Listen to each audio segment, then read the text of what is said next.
તો આ સાથે મુખ્યમંત્રી વિજય રૂપાણીના નિવાસસ્થાને મળેલી ચૂંટણી સમિતિની બેઠકમાં જે 11 લોકસભા બેઠકોની આખરી પેનલ તૈયાર કરવામાં આવી છે, મધ્ય ગુજરાત અને દક્ષિણ ગુજરાતના ઉમેદવારોની પેનલને આખરી ઓપ આપવામાં આવ્યો અને હવે આજ સંભવિત ઉમેદવારોના નામની પેનલની યાદી ભાજપની કેન્દ્રીય ચૂંટણી સમિતિને મોકલવામાં આવશે, જેમાં પેનલના આધાર પર આખરી નામ પર મહોર મરાશે।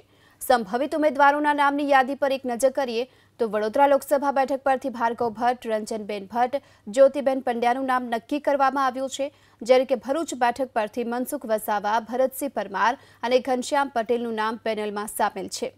પંચમહાલ બેઠક પરથી સીકે રાહુલજી, પ્રભાતસિંહ ચૌહાણનું નામ છે।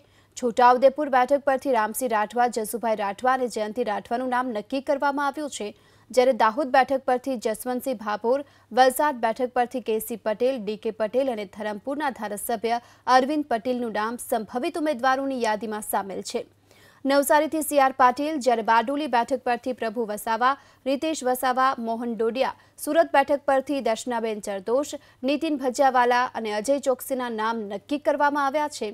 આ સાથે આણંદ બેઠક પરથી રામસિંહ પરમાર, દિલીપ પટેલ અને દીપક સાથીનું નામ ઉમેદવારોની પેનલમાં સામેલ છે। ખેડા બેઠકની વાત કરીએ તો દેવુસિંહ ચૌહાણનું નામ નક્કી કરવામાં આવ્યું છે।